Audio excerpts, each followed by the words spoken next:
राधे राधे। माघ मास में गुप्त नवरात्रि के अंतिम दिन देवी कमला का पूजन होगा। जाने माँ की कथा का स्वरूप, महत्व, लाभ और कथा सुनेंगे। माँ कमला 10 महाविद्याओं में से अंतिम महाविद्या है। इन्हें कमलात्मिका भी कहा जाता है। माँ कमला को धन, समृद्धि और ऐश्वर्य की देवी माना जाता है। गुप्त नवरात्रि में माँ कमला का पूजन विशेष रूप से धन, वैभव और सौभाग्य की प्राप्ति के लिए किया जाता है। गुप्त नवरात्रि की आखिरी देवी माँ कमला का पूजन किया जाएगा। गुप्त नवरात्रि में देवी कमला की साधना करने वाले व्यक्ति को धन, समृद्धि और ऐश्वर्य की प्राप्ति होती है। उनकी कृपा से सौभाग्य और वैभव में वृद्धि होती है। यह पूजा व्यक्ति के अंदर आत्मविश्वास और सकारात्मकता को बढ़ाती है। माँ कमला की पूजा करने से व्यक्ति को धन और ऐश्वर्य की प्राप्ति होती है तथा सभी प्रकार के भय दूर होते हैं। साथ ही वशीकरण शक्ति भी प्राप्त होती है। गुप्त नवरात्रि में माँ कमला की पूजा को नियमित रूप से करने से व्यक्ति के जीवन में सकारात्मक परिवर्तन आते हैं और वह एक समृद्ध और खुशहाल जीवन व्यतीत करता है। माँ कमला का स्वरूप कैसा है?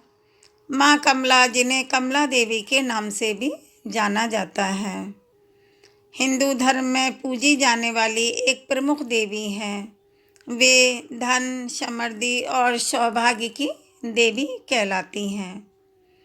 माँ कमला माँ लक्ष्मी का ही एक स्वरूप है और उनकी पूजा का विशेष महत्व है। माँ कमला का स्वरूप अत्यंत ही सुंदर और आकर्षक है। वे कमल के आसन पर विराजमान हैं और माँ की 4 भुजाओं वाली हैं। उनके हाथों में कमल का फूल, अंकुश, अभय मुद्रा और वरद मुद्रा होती हैं।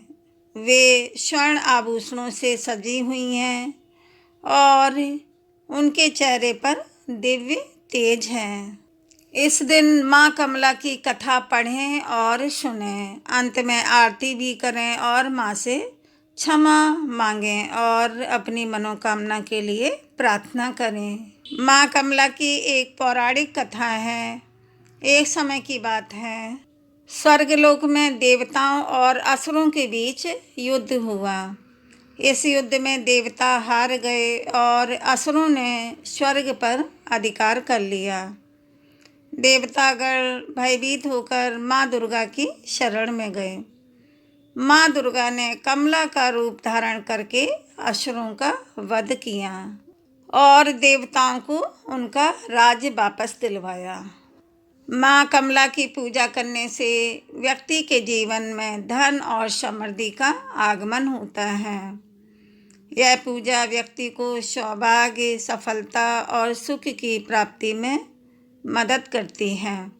माँ कमला की कृपा से व्यक्ति के जीवन में सभी आर्थिक संकट दूर होते हैं, क्योंकि माँ कमला ही माँ लक्ष्मी का स्वरूप है और व्यक्ति का जीवन खुशहाल बना रहता है। कथा का समापन हुआ। बोलो लक्ष्मी माता की जय, विष्णु भगवान और लक्ष्मी माता की जय। वीडियो को लाइक, शेयर, सब्सक्राइब करें। जय माता दी।